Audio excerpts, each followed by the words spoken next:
Hello and welcome to today's detailed discussion and dialogue in Indian diabetes.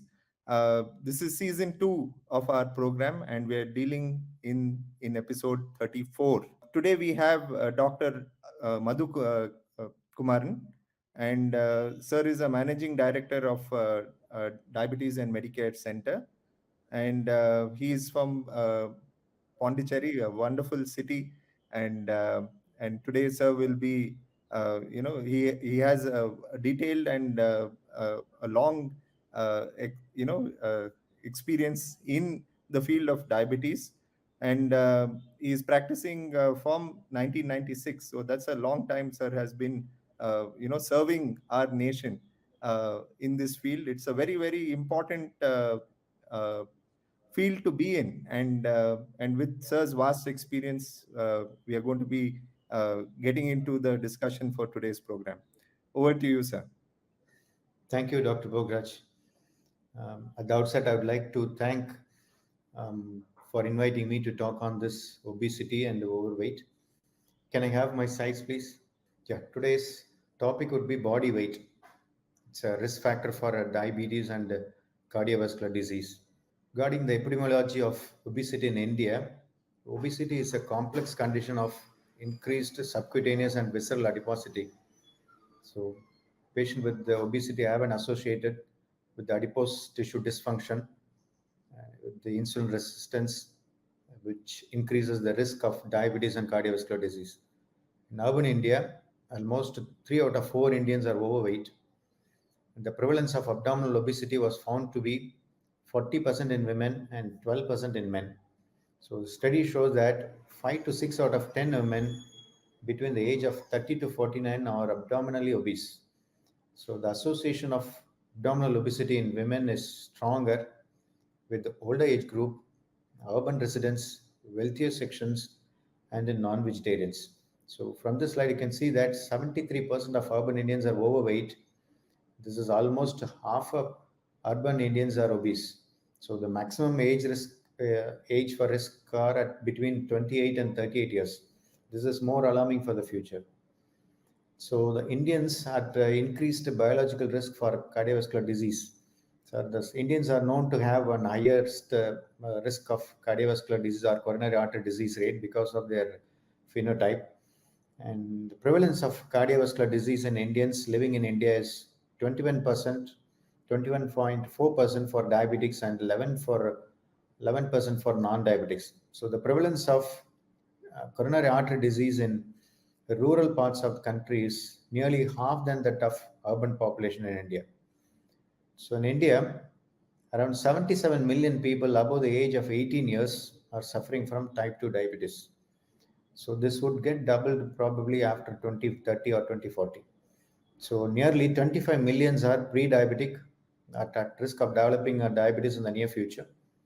And adults with the diabetes have 2 to 3-fold increased risk of heart attacks and stroke. So linking obesity and diabetes and cardiovascular disease, there was an article published in Diabetes Care in 2023 about this a cohort study, that is an UK biobank cohort study. It's a relationship between this diabetes, obesity, and cardiovascular phenotypes. So what they've taken is that they have taken two separate groups, the non-diabetics and diabetics, where they've included normal persons with the normal BMI, overweight BMI with overweight, and obese people. People with the non-diabetic groups and the diabetic groups they've compared. So when compared to non-diabetics, the diabetic groups have an increased risk of having cardiovascular deaths. That is, obese people have a twofold increase in the risk of cardiovascular deaths when compared to non-diabetic people. So what is the mechanism of obesity-related insulin resistance? So there are few aggravating factors that causes insulin resistance. When you take a alteration in muscle protein metabolism, you can see that the aggravating factors are excess lipids intake, inactivity, immobilization, aging, and chronic disease. All these things will impair the oxidative capacities, which in turn leads to accumulation of lipid derivatives, causing lipotoxicity, and it in turn causing your increase in insulin resistance, Whereas in adipose tissue, because of adipokines, the inflammatory process goes on, and which in turn induces the increase in insulin resistance, which causes the defect in translation pathway and reduction in protein quality and quantity to carry that protein, lipoproteins. So the mechanism of insulin resistance leading to type 2 diabetes and cardiovascular disease could be, so the insulin resistance leads to hyperinsulinemia, which in turn increases the MAP kinase activation in the muscle and causes accelerated atherosclerosis in the arteries. So, which on the other side, you can see that the impaired PI3 kinase signaling causes the impaired glucose uptake in the muscle and impaired suppression of glucose production. So, this causes the development of type 2 diabetes. So, how to prevent it? Prevention may be very simple and it's be very easy to prescribe to the patient, but patients find it very difficult to carry on. So, the how to prevent obesity is you have to limit unhealthy food, increasing the physical activity of the patients, limiting the screen time, television time, and improving sleep and reducing stress are the main factors that reduces the obesity. And for the prevention of type 2 diabetes, lifestyle changes, reach and keep a healthy body weight, and stay physically active with at least 30 minutes of moderate exercise each day. Eat a healthy diet, avoid sugars and saturated fat, and avoid smoking. So, to prevent a cardiovascular disease, again, the healthy eating habits is more important with a good amount of physical activity, stop smoking, and checking the blood sugars, the lipid levels, and sugar levels. All these things plays a major role in prevention of cardiovascular disease. So, coming on to therapeutic strategies about this overweight, the FDA has approved few medications for short-term use. Phentermine and diethylpropion could be effective, and for approved for long-term uses, orlistat, again phentermine, topiramate, buprion, liraglutide, semaglutide. At the recent past, the oral semaglutide has come. All these molecules prove to be a good therapeutic strategy for reducing a long-term reduction in body weight. And for anti-hyperglycemic agents, initial combination therapy to enhance the preservation of beta cell function is more important for the future. So the newer medications would be DP4 inhibitors, SGLT2 inhibitors, and GLP-1 analogs. So all this group of drugs, when used at the earliest, can be very effective in reducing the body weight, not only body weight, to reduce the glycemic parameter.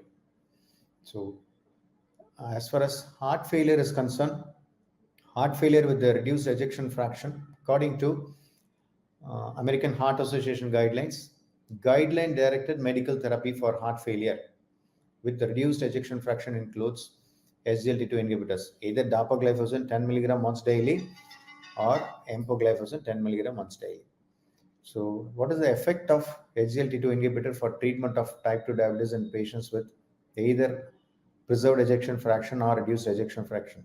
So, the use of SGLT2 inhibitors are shown to be improvement. There is a significant improvement in diastolic dysfunction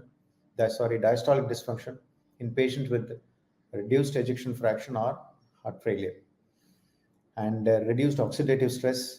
It reduces the inflammation, it reduces the fibrosis and the myofilament stiffness in the heart when compared to patient using SGLT2 inhibitors.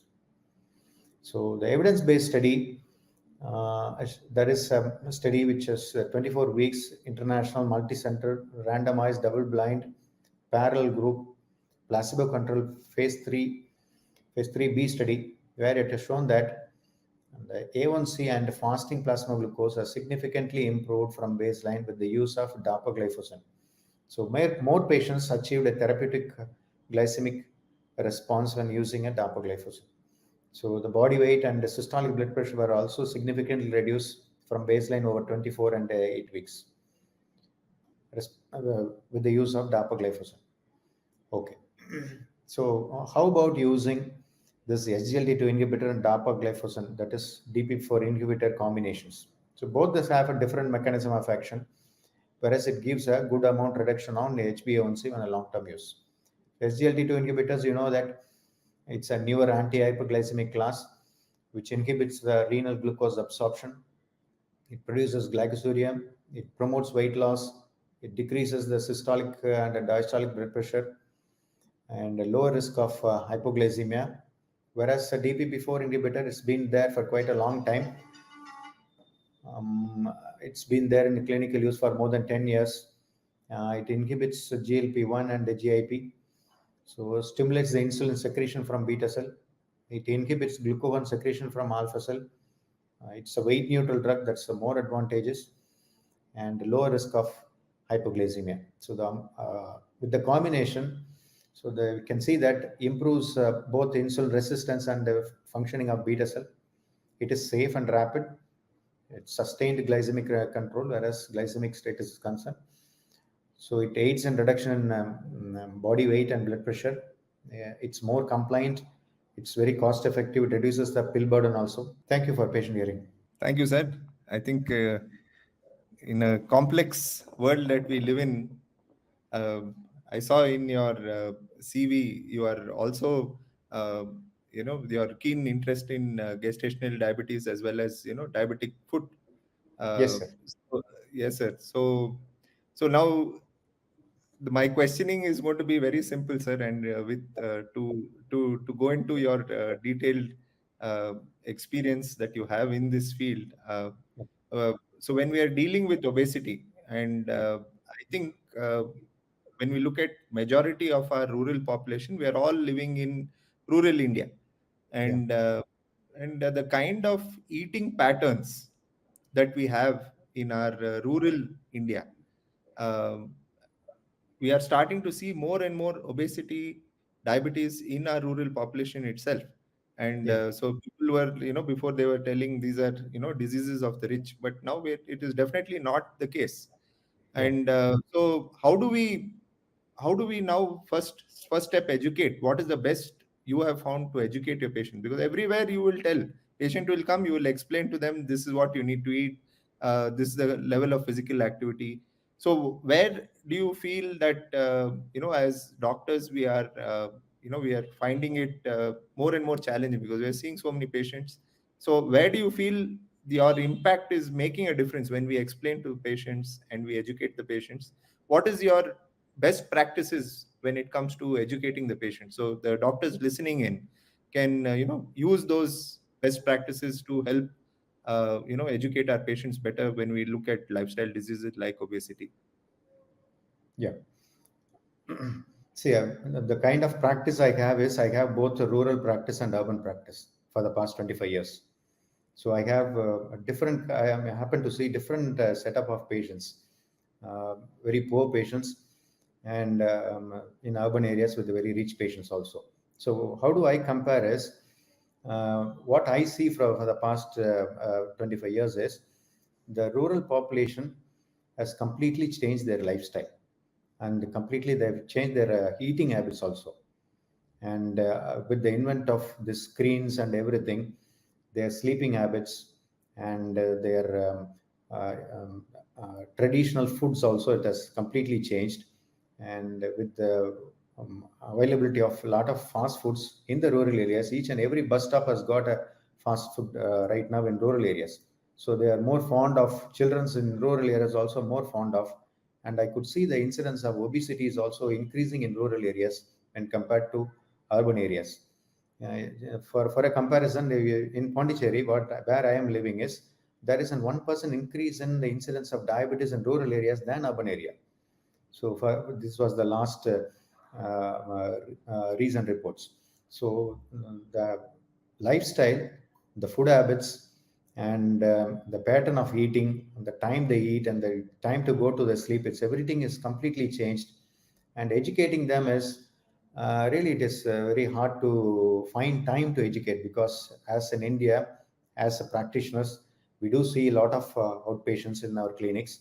And as a diabetes educator, I do have enough of diabetes educators to teach them as far as dietary habits are concerned, as far as their lifestyle is concerned. So, with the help of paramedical staffs, we spend some time with the patients to educate their lifestyle and their food habits, and the way they live also, and the way they carry out their traditional foods. All these things are matter. So we teach all these things to make sure that patient follows their traditional lifestyle and prevent their future people from diabetes. Excellent point you made, sir. We need to have help in all our Indian practices. One person cannot manage the complexities that it takes when it comes to assessing eating patterns. So taking help from paramedical staff is a very important aspect that you brought out. So when we are approaching our patients, when we take a good diabetes history as well as even taking a good obesity history, um, how how have you seen now? You mentioned the common points that the all of us are looking into going into fast food, and the lifestyle is changing because with the sleep pattern. So Yeah. focusing on sleep, how much do you feel it is playing a part, sleep and stress, these 2 points? Because again, in our day to day, when we are taking the history, uh, difficult for us to assess these important points. Having a good sleep pattern, uh, going into deep sleep is something that we very difficult for us to see how we don't have tools easily available for us to assess. But how important is it for us to educate our patients about good sleep hygiene, especially when we're talking of somebody who is trying to lose weight, dealing with their obesity? Yeah. Yeah, keeping eye on this sleeping pattern. Nowadays, we could able to get the history from the patient that the screen time is more. So people using with the amount of advent of lot of screens like that, that is the mobile screens. Um, Not only the elderly, not only the middle-aged group, or not only this children, they use excess of mobiles, and the screen time is more increased. That invariably affects the stress of the patient. It increases the dopamine level. It increases the growth hormone level. So it directly plays a role on putting on a lot of weight.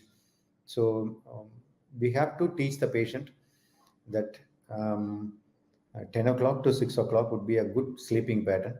So at least 7 to 8 hours of sleep is a good habit. So the only way to teach them is to reduce the screen time, and make sure that they're stress free, and make sure that um, they eat at least 2 hours before they go to sleep to have a good sleep pattern, so that the incidence of obesity can also be reduced, and people can all be much healthier at the next day when they go to a deep sleep. That is what you are mentioning about. So really, we were missing that part of recently because of the screens. That's what I feel. Definitely, sir. I think educating them about the importance of sleep whenever we are trying to improve lifestyle without all components. When we say, the basis of all of this is lifestyle, even whether it is diabetes or obesity. If the lifestyle is not in check, and lifestyle includes sleep, so often we forget to say, we only say eating and physical activity, but Yeah. sleep also has to be covered Yeah. when we are assessing these patients. It is very important. There is a definite challenge when it comes to the Indian phenotype, and there multiple genes that play a part. I think it becomes challenging for us to assess when it comes to obesity, also the type of obesity. So it is a complex subject, and quite often when we take history of people who are coming to us for weight reduction, they'll tell us we are eating very little, but my body is maintaining. I think that component of having a body weight set point, the mind, once the body achieves a certain weight, it maintains that weight. In order for us to break this set point, we are now using GLP-1 and SGLT2. So in our practice, how would you, start that conversation, with the patient? Because they'll think that they are fine, and they'll think that, oh, my HbA1c is in control. But we have to start talking about obesity as well. So Yeah. do you put more focus that weight reduction is something that is very important? How do you introduce, the aspect that we need to start therapy for weight reduction, and how do you approach in your day to day work? How do you, whether is it in the beginning, or whether, you slowly sensitize the patient that, they need to lose weight, there are medications to help them, and how do you approach this? Yeah, first of all, we need to make aware that patient is obese, because they may not be even aware that they are obese. They think that their body weight is normal because their ancestors are a little bit of overweight. So first of all, we measure this BMI, we measure this body mass, the hip waist ratio, and prove them that they are overweight or obese. And to prepare them mentally, then we need to talk to them very much. In the sense, we need to put the patient on a planned reduction in body weight that is achievable target. I'm talking about this achievable target, because if you say to the patient that you have to lose around 10 kgs or 10% of your body weight, it's makes them very miserable to achieve it. So at least patient with the overweight, ask them to get reduced by half a kg per month. At least if the patient was obese, and we set a target around 1 kg to reduce their body weight per month. That is the target, the achievable target, realistic target that we set them for the patient. So to initiate that, we need to talk to the patient about their sleeping pattern, the work pattern, and the eating habits, and their other social activities, everything, and even their occupation. So according to that, we need to put a plan to increase their physical activity, or spend some time to reduce their body weight, in the sense, spend some time for their body alone, for a good amount of physical exercise, at least for a walk, or a jog, or a swimming, or any aerobic or an anaerobic exercise. So these are all this. I feel that a realistic target setting for the patient is more easy to achieve their ideal body weight, rather than setting a target that is unrealistic target. Very true, sir. Yeah. And any final points that you want to tell the viewers today, with regard to dealing with obesity and diabetes? What is your final take-home message, sir? Yeah, a take home message would be, yes, as far as everybody prescribing is concerned, like lifestyle and stress free life, and even drug therapy would be another choice that we can initiate for the patient, uh, not silently or even boldly. And this GLP-1 analogs, and this combination of DAPA and sitagliptin, at the earliest, we start at the earliest for younger age group, uh, to make them lose their body weight, and feel them that they are losing their body weight. This was my take home message. Thank you, sir. Thank you so much for your time, sir.